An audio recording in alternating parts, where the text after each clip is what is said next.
Before we begin, make sure to subscribe to the channel and turn on notifications so you don't miss the next part of this gripping story.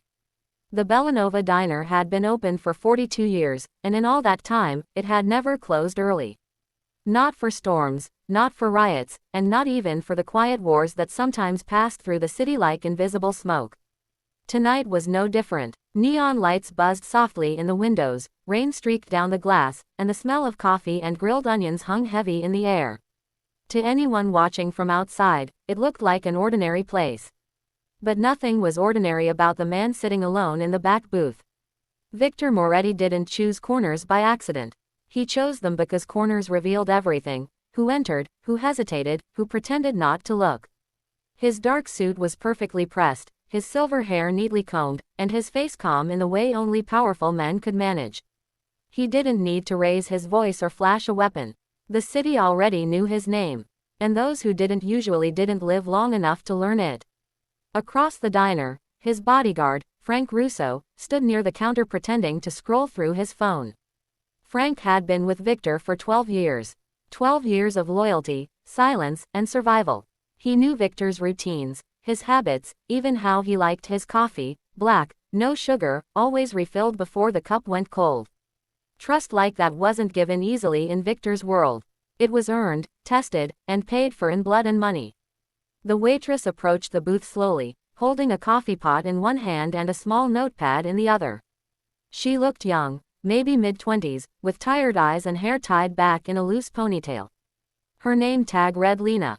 Victor noticed her hands first. They weren't shaking. That alone was unusual. Most people's hands trembled when they got close to him, even if they didn't know why. "Refill?" she asked politely. Victor nodded without looking up. His attention was on the reflection in the window beside him. He watched the door, the rain, and Frank's shadow behind him. Lena poured the coffee carefully, then paused just a moment longer than necessary. It was subtle, almost nothing, but Victor noticed everything. She leaned in slightly, as if to place the pot down, and whispered just one line, so soft it barely disturbed the air. "Your bodyguard sold you out. You're the payment." She straightened immediately and walked away as if nothing had happened. For the first time in years, Victor Moretti didn't move. The words echoed in his head, not because they were loud, but because they were precise. Accusations were common. Threats were routine. But this wasn't either. This was information. Clean, sharp, final. Victor lifted his coffee cup slowly and took a sip, keeping his expression neutral. Around him, the diner continued as normal. A couple argued quietly near the window. A truck driver laughed at something on his phone. The cook shouted an order from the back. Life went on, unaware that something invisible had just shifted. Victor's eyes flicked to the reflection again. Frank stood exactly where he had been moments ago.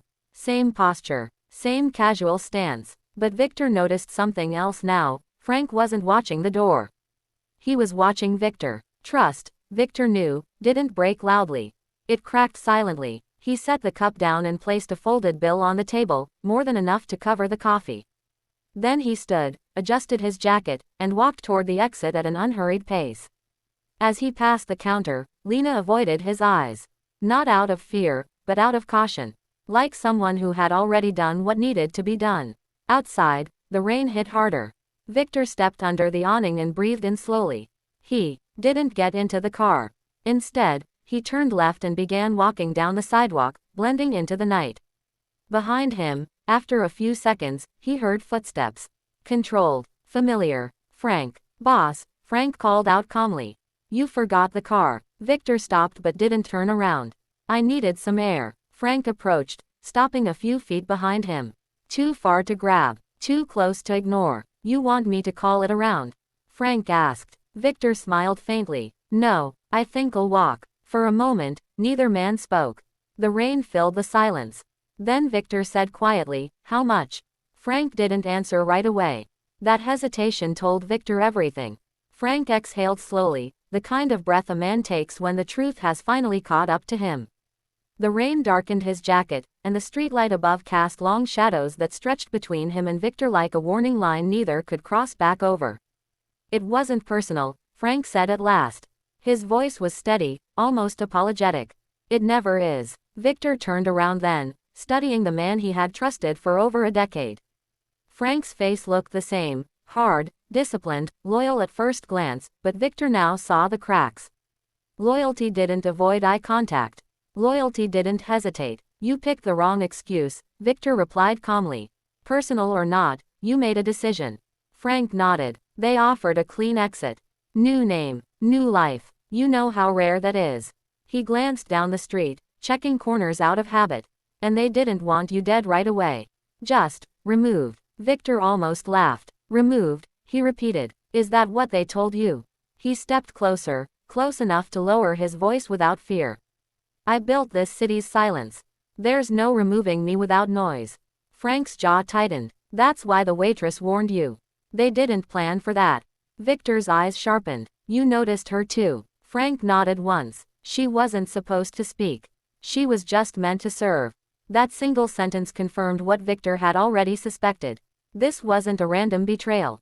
It was coordinated, planned, and somewhere in that plan, a young waitress had chosen to break the rules.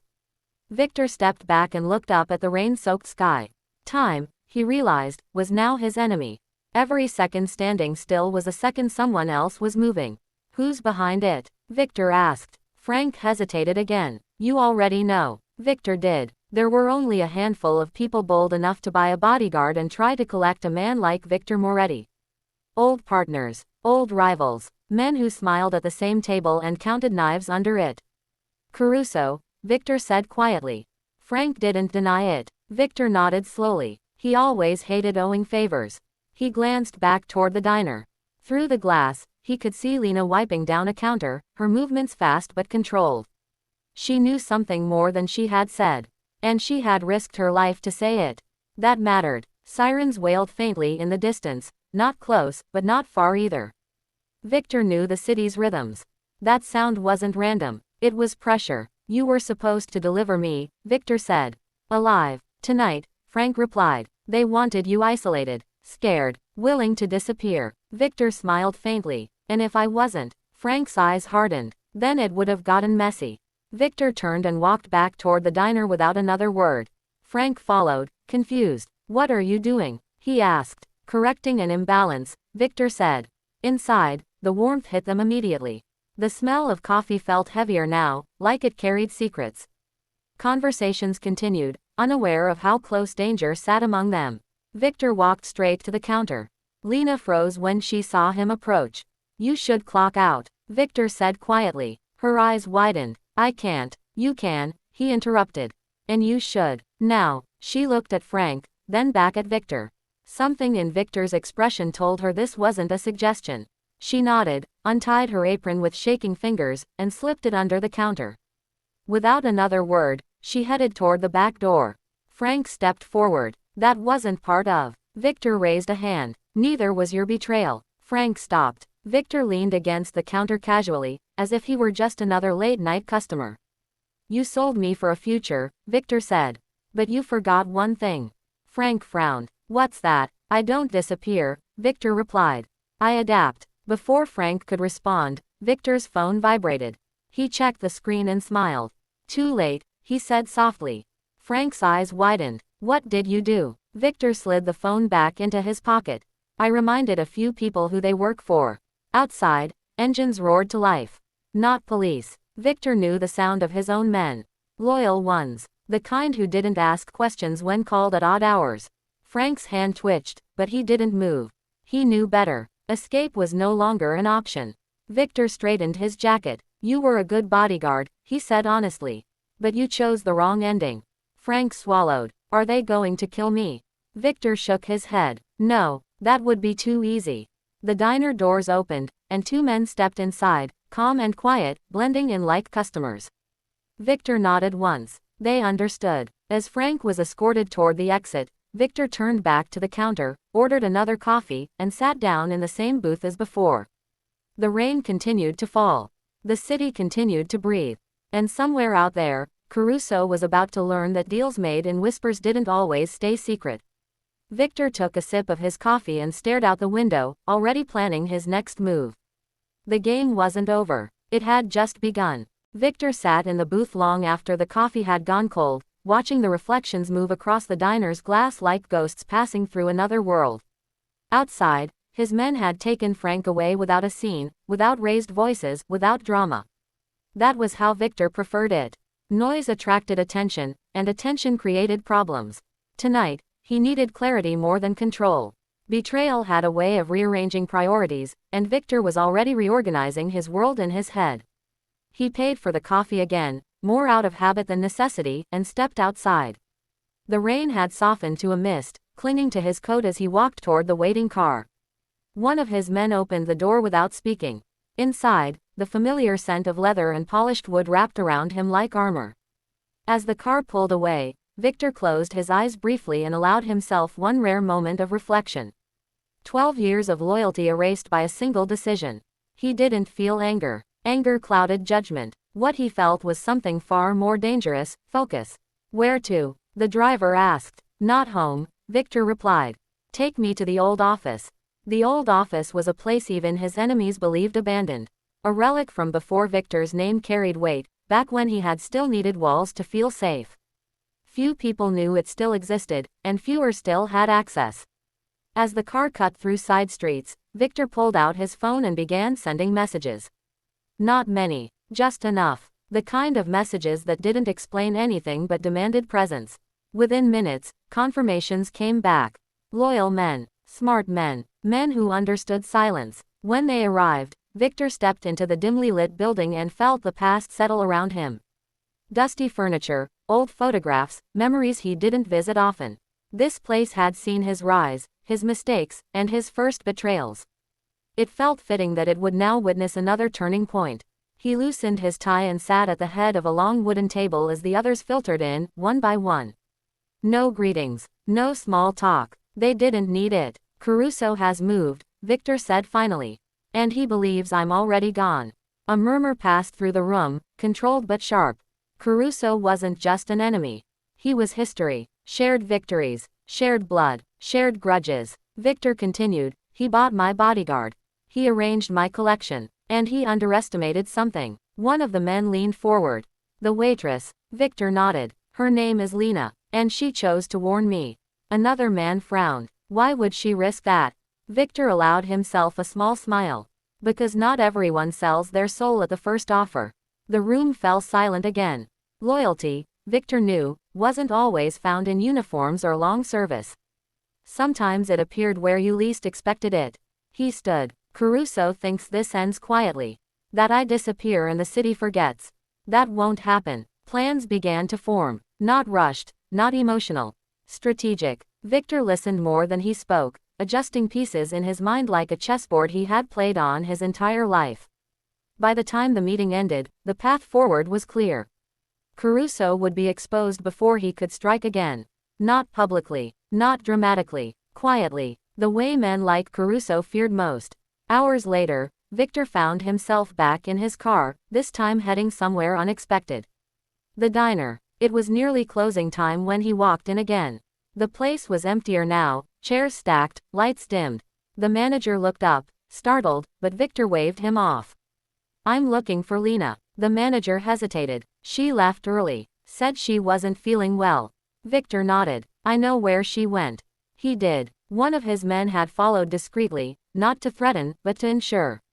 She wasn't followed by someone else. Loyalty, after all, deserved protection. Victor arrived at a small apartment building on the edge of the neighborhood. He climbed the stairs alone and knocked once. Lena opened the door slowly, fear flashing across her face until she recognized him. I told you everything I knew, she said quickly. I'm not here for more, Victor replied. I'm here to say thank you. She blinked, clearly unprepared for that. He handed her an envelope. She didn't open it. I don't want trouble, she said. You already chose that path, Victor said gently. This is protection, and an opportunity. She studied him, then stepped aside to let him in. Her apartment was modest, clean, carefully kept. A life built on routine and caution. Victor respected that. Why me? She asked quietly. Because you saw something wrong and didn't ignore it, Victor replied.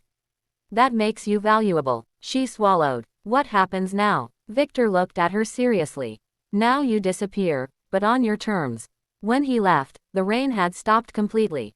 The city felt different, not safer, just quieter. Victor returned to his car and gave one final instruction for the night. Begin Phase 1. Across the city, subtle shifts began. Meetings cancelled, alliances questioned, messages intercepted. Caruso felt it before he understood it, a tightening, like a room losing air. He sat in his penthouse, staring at his phone, waiting for confirmation that never came. Victor Moretti was supposed to be gone. Instead, Victor stood in the shadows, very much alive, watching the city realign itself around his return. And Caruso was running out of time. Caruso sensed it before any warning reached him. Power had a rhythm, and when it shifted, men like him felt it in their bones. Calls went unanswered. Meetings were postponed without explanation. Longtime partners suddenly became careful with their words. In Caruso's world, hesitation was a symptom, and symptoms meant something was wrong. He stood by the window of his penthouse, overlooking the city he believed he was about to inherit, and felt a rare flicker of unease crawl up his spine. He checked his phone again. Still nothing from Frank. That bothered him more than anything else. Frank was efficient, predictable, professional. If Victor Moretti had truly been removed, Frank would have confirmed it. Silence meant failure, and failure meant exposure. Caruso poured himself a drink he didn't really want and replayed the plan in his head, searching for the crack he might have missed. Everything had been clean. The diner, the timing, the isolation. The waitress wasn't supposed to matter.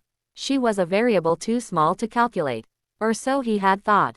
Across town, Victor moved just as quietly, but with far more purpose. He hadn't slept. He didn't need to. Momentum kept him sharp. From a secure location, he watched information flow in, small details forming a clear picture. Caruso was nervous. Nervous men made mistakes. Victor didn't rush. He let the tension build, let the city whisper on his behalf. Fear traveled faster than orders ever could. By morning, rumors had reached every corner of the underworld. Victor Moretti was alive. Some said he had never been touched. Others claimed the attempt had backfired spectacularly. Victor let the stories spread unchecked. Truth was less important than belief, and belief was already doing his work for him. Caruso's allies began asking questions. Quiet ones at first, then louder ones. Nobody wanted to be tied to a man who failed to finish what he started. Victor paid a visit to an old friend that afternoon, a man who ran numbers and knew how to listen. They spoke over chess, moving pieces without urgency. Caruso's money is slowing, the man said casually. Banks don't trust him, neither do his partners. Victor nodded. He built his confidence on my absence. And now he understands he made a mistake. The game ended without a winner. Victor stood and straightened his coat. Outside, the city buzzed with ordinary life, people rushing to work, taxis honking, vendors shouting. None of them knew how close they were to a silent storm. Victor preferred it that way.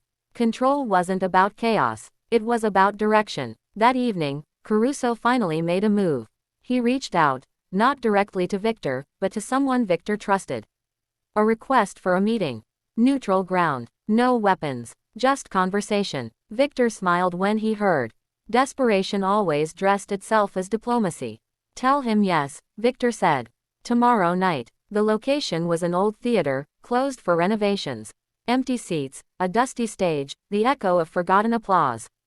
It was the kind of place where history lingered. Victor arrived first, standing alone in the aisle, hands relaxed at his sides. He didn't bring many men. He didn't need to. Confidence was louder than an army. Caruso entered moments later, flanked by two guards who looked like they wished they were somewhere else. He looked older than Victor remembered. Not weaker, just worn. You should be dead, Caruso said without greeting. So should you, Victor replied calmly. They stood there, two men who had once trusted each other with everything, now measuring the distance between them like it was a weapon. Caruso forced a smile. There's been a misunderstanding. Victor tilted his head. You bought my bodyguard. You arranged my capture. Which part was unclear? Caruso's smile faded. You were in the way. Victor nodded. I usually am. They talked for a long time after that. Not about forgiveness. Not about peace. About territory, influence, and survival. Caruso offered concessions. Victor listened. He always listened. When the conversation ended, Caruso realized too late that he hadn't gained anything. He had only revealed how much he was willing to lose. As Caruso left the theater, Victor stayed behind, standing on the empty stage. The spotlight flickered on briefly, illuminating him in a pool of pale light. For a moment, he allowed himself to feel it, the weight of the city, the danger, the inevitability of what came next. Then the light went out. By the next morning, Caruso's empire began to fracture. Not violently, efficiently, accounts frozen, routes disrupted, allies stepping back. Every move Victor made was legal enough to avoid attention, but ruthless enough to be effective. Caruso watched it happen from behind locked doors, understanding now that Victor hadn't just survived. He had returned stronger. And somewhere far from the city, Lena boarded a bus under a new name, holding a future she hadn't planned but had earned. She didn't know how the war would end. She only knew she had changed its beginning.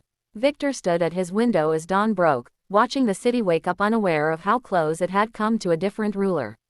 The waitress's whisper still echoed in his mind, not as a warning now, but as a reminder. In his world, survival belonged to those who listened. And Victor Moretti was listening very carefully. Caruso didn't sleep that night.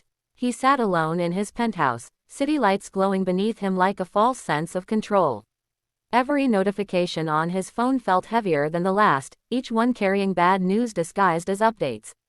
A partner in the south had paused operations. A shipping route had been delayed indefinitely. A bank requested documents it had never needed before. None of it was dramatic. That was the worst part. Victor Moretti wasn't attacking him with fire. He was suffocating him with air. Caruso finally understood the difference between fear and inevitability. Fear made men run. Inevitability made them freeze. Across the city, Victor moved through his day with calm precision. He met no one in person unless necessary. Orders traveled through trusted channels, layered and indirect. He wanted no single point of failure. Every instruction had a purpose, every silence a meaning. Victor knew Caruso was unraveling, but he also knew a cornered man could still be dangerous. That was why this phase required patience. Victor visited a small private bank late that afternoon, entering through a side door known only to a few. The manager greeted him with forced composure. "Mr. Moretti," he said, offering a seat. "We weren't expecting." "I know," Victor replied politely. "That's why I'm here." They spoke briefly. Victor didn't threaten. He didn't need to. He simply reminded the manager of certain past arrangements, certain protections that still stood. When Victor left, the manager's hands were shaking. By sunset, another of Caruso's accounts quietly vanished from his reach. Caruso finally broke the silence that evening. This time, he called Victor directly. "You're making a point," Caruso said, skipping greetings.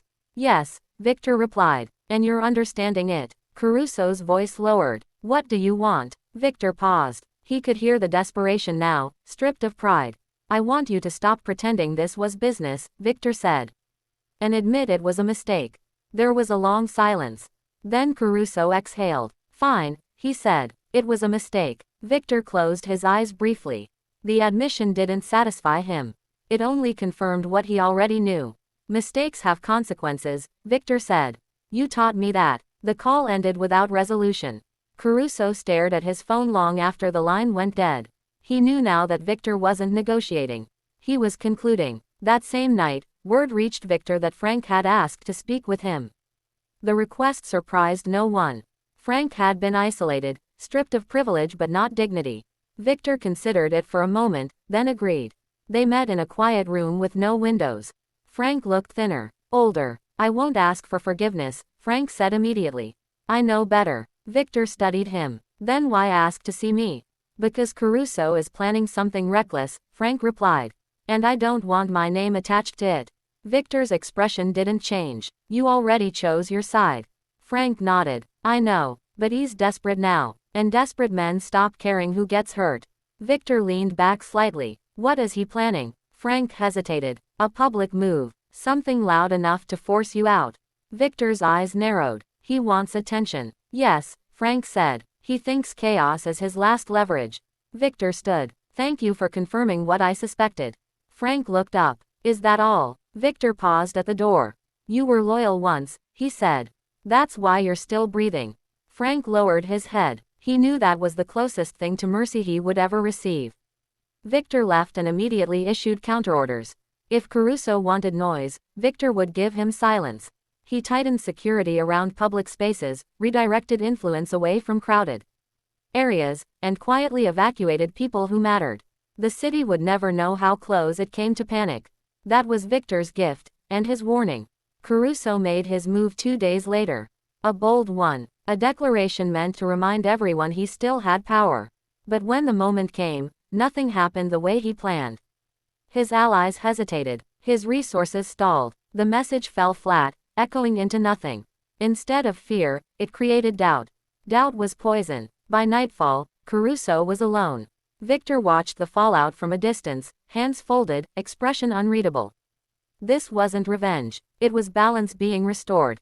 He thought briefly of Lena, already far away, unaware of how much her single whisper had changed. One honest act had shifted an entire structure.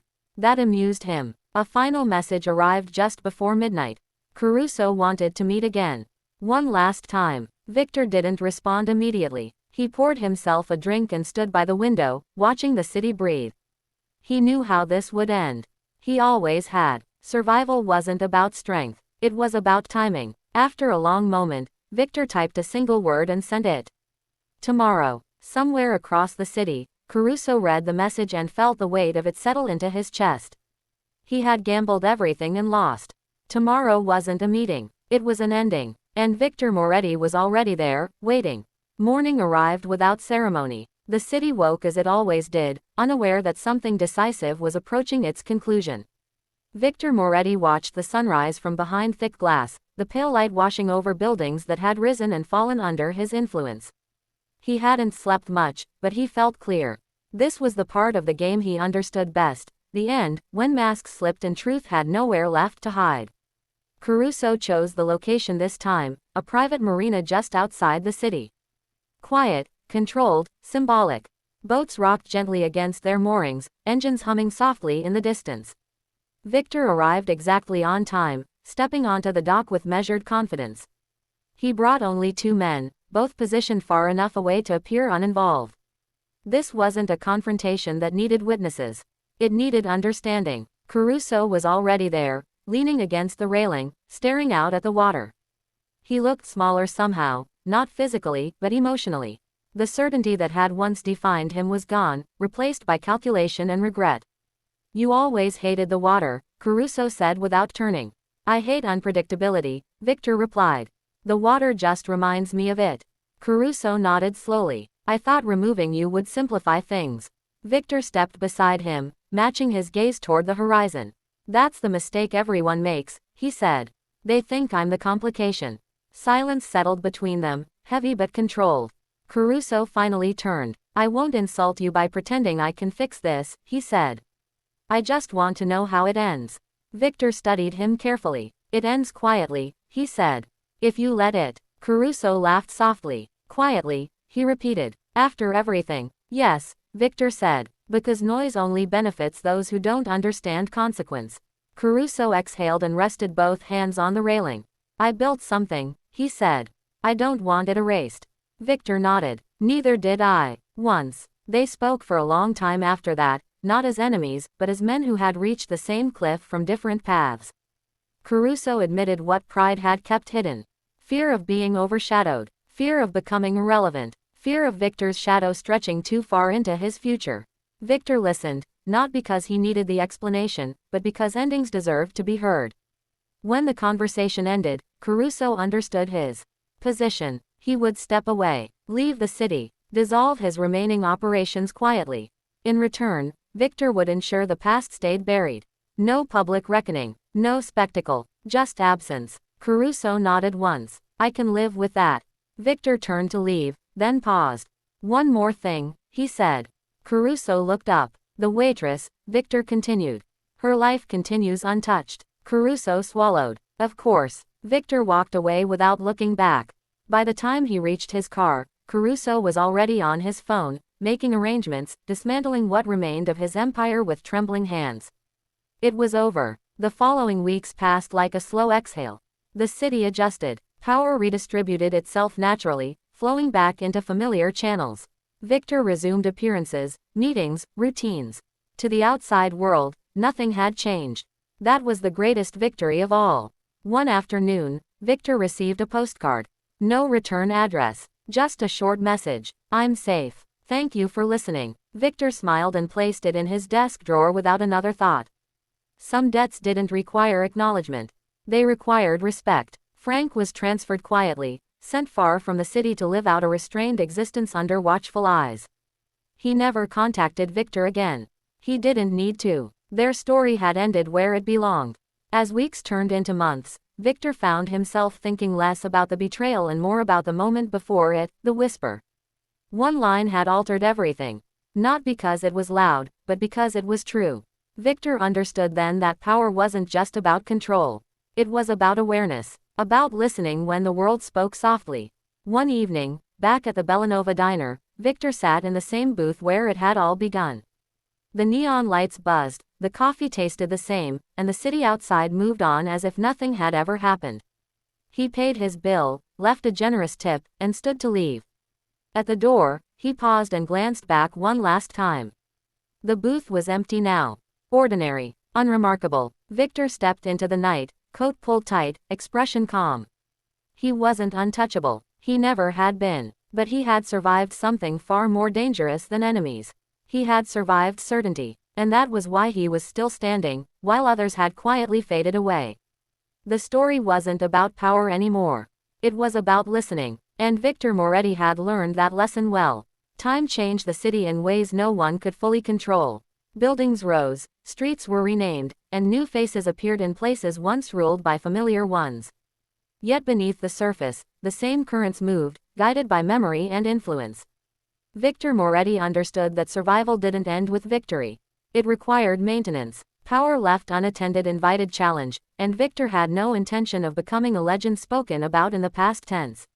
Months after Caruso's departure, Victor felt the shift again, not as sharp as before, but present.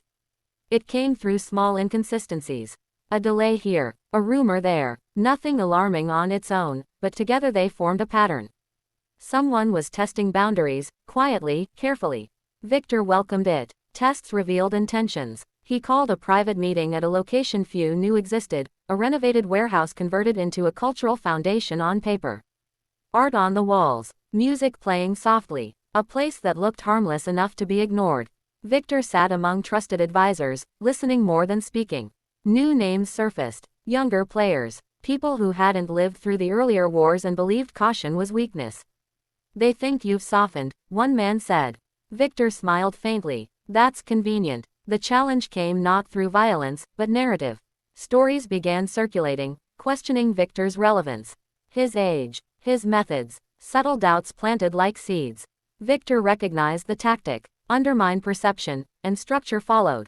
He didn't rush to counter it. He let it grow just enough to reveal who was watering it. Meanwhile, Victor made an unexpected move.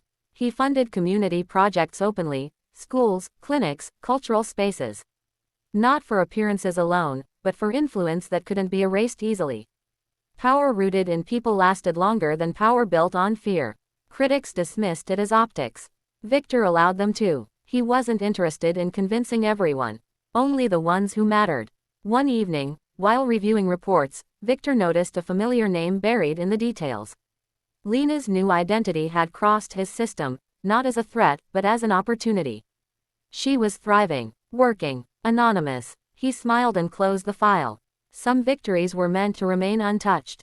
The pressure increased as a younger syndicate made a move, small but symbolic. Victor responded with silence. Days passed, then weeks. The lack of response unsettled them. Silence, Victor knew, forced imagination to do dangerous things. Eventually, their leader requested a meeting. Victor agreed. They met in daylight, in a public space, surrounded by normal life. The younger man was confident, rehearsed, eager to impress. He spoke of change, of evolution, of a city that needed new leadership. Victor listened patiently, nodding occasionally. When the man finished, Victor leaned forward slightly. "You've confused attention with authority," he said calmly. The man bristled. "With respect, times have changed." "Yes," Victor agreed. "They always do. That's why I'm still here." He stood, signaling the end of the conversation. No threats, no ultimatums, just certainty. Within days, the younger syndicate collapsed, not from outside pressure, but internal doubt. Leaders defected. Support vanished. The story they had tried to write no longer made sense. Victor returned to his routine, but something inside him had shifted. He thought often of legacy, not in terms of monuments, but systems. He began delegating more, mentoring selectively, preparing for a future that didn't depend entirely on his presence. Survival, after all, wasn't just personal. One night, Victor found himself walking past the old theater again. Renovations were underway now, lights on, workers laughing, life reclaiming a space once filled with tension. He paused and watched for a while, feeling a rare sense of closure. Later that week, Victor received a message from an unknown number. Just one sentence. "They're asking questions about the diner." Victor's expression hardened slightly. Not fear, focus. The past had a way of resurfacing when least expected. He replied with a single instruction and put the phone away. Whatever was coming next, he would handle it the same way he always had, by listening first. The city moved on, unaware of how often its fate had been redirected by whispers rather than screams. Victor understood now that his greatest weapon wasn't influence or fear. It was restraint, and restraint, used correctly, lasted longer than any empire. As night settled in, Victor stood by his window once more, watching lights flicker across the skyline. The game wasn't ending. It never did, but it was evolving, and Victor Moretti was ready. Because in a world built on noise, the quiet ones survived the longest. The questions about the diner didn't stop. They multiplied. Victor felt them circling like distant thunder, unavoidable, but not yet dangerous. Someone had started pulling on a loose thread, curious about the night everything changed. Victor understood the risk. The Belanova diner was ordinary, which made it powerful. Ordinary places hid extraordinary truths, and truths had a habit of resurfacing when people went looking for meaning. Victor didn't panic. Panic belonged to men who reacted instead of planned. He returned to the diner one quiet afternoon, alone this time, dressed like any other customer. The neon sign still buzzed, the counter still carried faint scratches from decades of elbows and spilled coffee. Time had passed, but not enough to erase memory. He sat in the booth again, not because he was sentimental, but because perspective mattered. From here, he could see the door, the counter, the reflections in the glass. He remembered the whisper clearly, not the words, but the decision behind them. Someone had chosen truth over safety. That choice had saved him. But it had also exposed a weakness in his world. Victor ordered coffee. The new waitress didn't recognize him. That was good. Anonymity was a form of protection. Elsewhere in the city, the people asking questions were discovering something frustrating. There was no evidence, no recordings, no witnesses willing to speak. Frank was gone. Caruso was gone. Lena was a ghost. What remained were assumptions, theories, and empty space. Victor had made sure of that. He had learned long ago that erasing facts was harder than erasing context. Still, Victor knew curiosity could become persistence. And persistence could become pressure. That night, Victor made a final adjustment. He shifted control away from himself just enough to disappear into the structure he had built. He promoted quietly, delegated invisibly, names changed, roles blurred. The system no longer pointed to him, it flowed through him. If someone came looking for a single figure to blame, they would find nothing solid to hold. The questions faded after that, not because they were answered, but because there was nothing left to chase.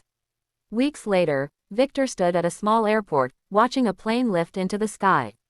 Not for business, not for strategy, just observation. He thought of Lena somewhere far away, living a life untouched by whispers and shadows. He thought of Caruso, adjusting to a quieter existence. He even thought of Frank, learning what it meant to live without choice. Victor didn't regret the past. Regret wasted energy. What he felt instead was clarity. Power, he realized, was temporary. Awareness was permanent. He returned to the city with no announcement. No celebration. Just presence. The city accepted him the way it always had. Not loudly, but completely. Meetings resumed. Decisions were made. Life continued. Victor walked through it all like a man who no longer needed to prove anything. One evening, as rain fell softly over the streets, Victor passed the diner one last time.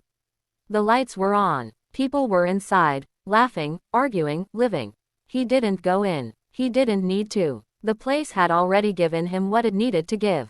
He walked on. The whisper that had once warned him no longer echoed as danger. It echoed as understanding. In a world built on power plays and loud threats, survival belonged to those who listened, to people, to silence, to moments others ignored. Victor Moretti had once believed strength was about control. Now he knew better. Strength was about knowing when you were already dead, and choosing to live differently because of it. And somewhere in the city, unnoticed and unchanged, the Bellanova diner stayed open late into the night, serving coffee, keeping secrets, and waiting for the next whisper that might change everything again.